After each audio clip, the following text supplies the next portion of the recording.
पहले भगवान को दही दूध घी महादेव और का तीर्थ में आप लोग पहले भगवान को हार्दिक शुभकामनाएं। यहाँ पे मैं शिव जी को पंचामृत से नहला रही हूँ। तो पहले दही घी, फिर दूध, फिर मधु, फिर गंगा जल से स्नान कराएंगे। तो देखिए यहाँ पे गंगा जल से स्नान करा रहे हैं। फिर सादा पानी लोटा लेके उसका से भी जल से स्नान कराते हैं।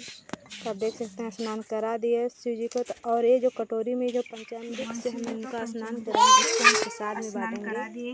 इसको उधर उधर नहीं रखेंगे। यह है चनामृत जिसको बोलते हैं।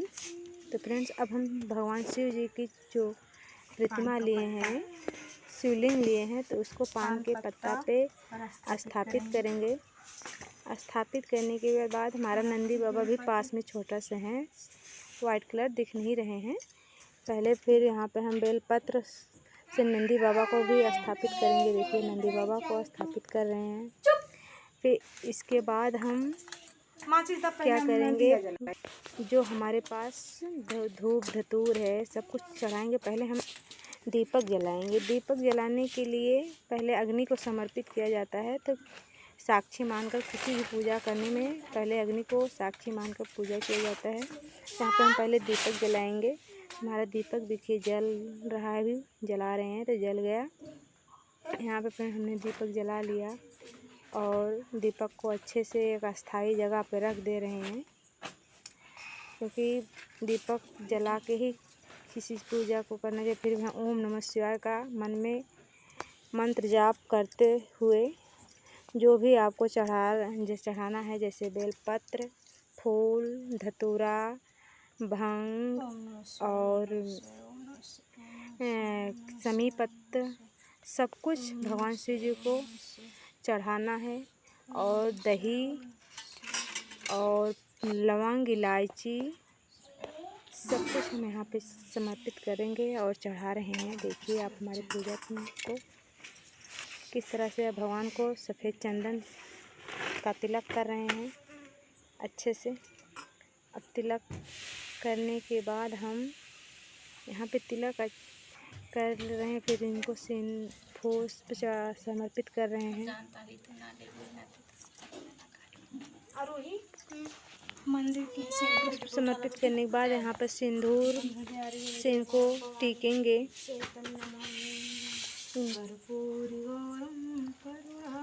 यहाँ पे देखिए माँ पार्वती जी को भी पुष्प, लाल पुष्प चढ़ाते हैं और भगवान शिव जी को वाइट फूल, भांग, धतूरा सब कुछ भगवान शिव जी को चढ़ेगा। नंदी बाबा को भी वही सब चढ़ेगा। और यहाँ पे हम पान का पत्ता और एक आम का पल्लो भी साथ में लिए हैं, जिससे अचवनी देंगे। और जो यहाँ पे पहले सिंदूर हम टीक लेते हैं। सिंदूर लगा लिए भगवान शिव जी को और शिवलिंग पर और नंदी बाबा को। फिर हम पहले 5 बार टीकते हैं। फिर यहाँ पे हम माँ पार्वती जी को टीकने के बाद अपने को सिंदूर लगा लेते हैं। मैंने अंदर भगवान का पूजा कर लिया है। जो हमारा मंदिर है ये बाहर शिवलिंग पर कर रहे हैं, क्योंकि शिवलिंग अंदर नहीं रखते हैं। तो यहाँ पे हम दूब भी चढ़ा दिए। गौरी भगवान गणेश जी को दूब ज़्यादा पसंद है, तो दूब को हम चढ़ा दिए हैं। तो फ्रेंड्स, अब यहाँ पे हम इलायची देखिए 5 इलायची गिनकर, लौंग और इलायची गिनकर निकाल रहे हैं। और एक इलायची लौंग भगवान जी को चढ़ता है, वो भी चढ़ा दिए। अब पान के पत्ते से इनको 5 बार स्नान फिर से जलाचोनी करेंगे। अब एक केला, फल तो बहुत सारा रखे हैं केला, लेकिन एक फल शिवलिंग के पास रखेंगे। गुड़, दही और बर्फ़ी, तो बर्फ़ी पास में रखेंगे कटोरी से, साथ ही रख दे रहे हैं। ज़मीन कहीं इधर उधर नहीं रखेंगे। और हम पंचामृत बनाए हैं, पंचामृत भी रखेंगे। अब यहाँ पर हम बैठकर पूजा करने के बाद धूप बत्ती जलाएंगे। सब कुछ करने के बाद धूप बत्ती भी जला के सुगंधित करेंगे जगह को। जगह यहाँ पर सुगंधित करना ज़रूरी है, क्योंकि ओम नमः शिवाय का जाप करते हुए हम 5 बार ओम नमः शिवाय का जाप करेंगे और भगवान से अपनी गलती का क्षमा याचना करते हुए धूप बत्ती को एक जगह रख देंगे। धूप बत्ती यहाँ पे हम अच्छे से रख दिए हैं और जो लोटा का हम जल लिए हैं उसमें कलावा ज़रूर बांध लिए हैं। फ्रेंड्स, कहा गया है जैसी जिसकी श्रद्धा शक्ति होती है उसी हिसाब से पूजा की जाती है। भगवान भोलेनाथ हैं, इनका कोई पूजा विधि से जैसे भी दिल से करे, लेकिन साफ दिल से करता है तो उसका भगवान भोलेनाथ जरूर पूरा करते हैं। यहाँ पे कन्याएं इस व्रत को पति प्राप्ति के हेतु किया करती हैं।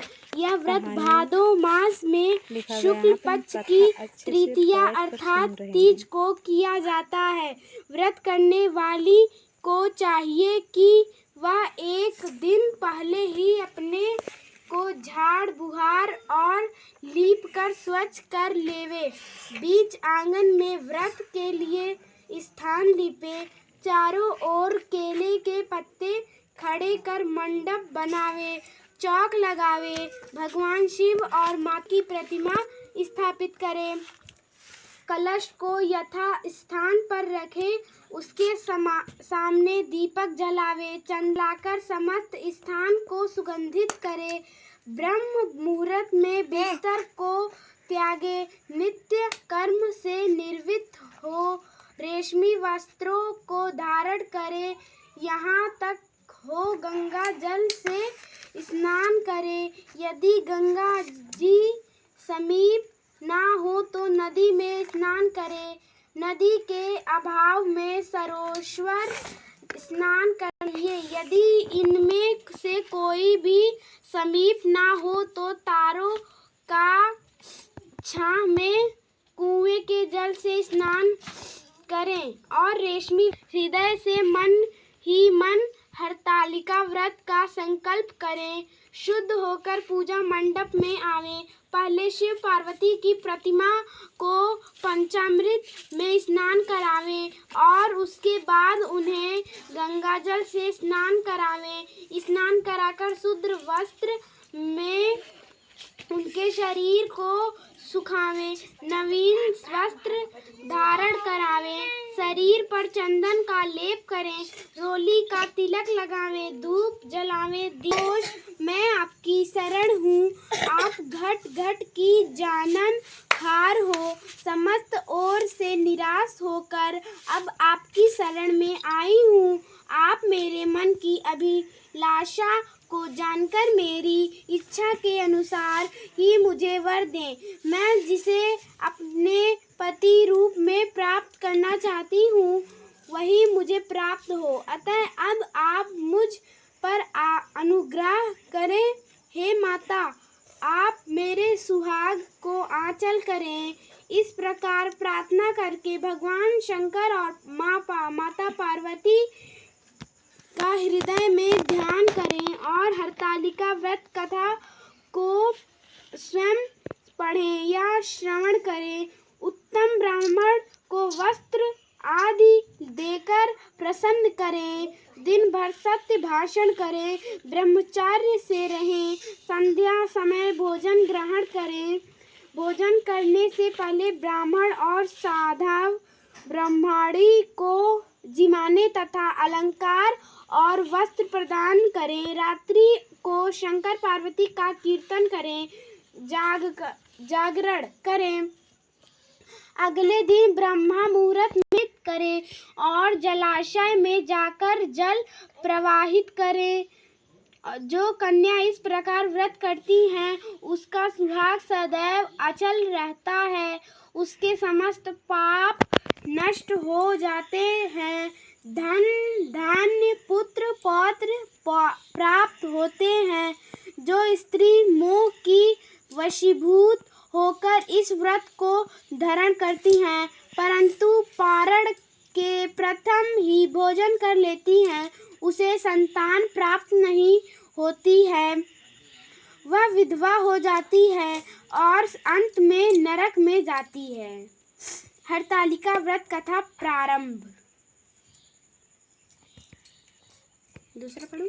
व्यास के परम शिष्य श्री सूत जी ने सौनक आदि 88,000 ऋषिवरों के प्रश्न करने पर हरतालिका व्रत कथा को सुनाना प्रारंभ किया।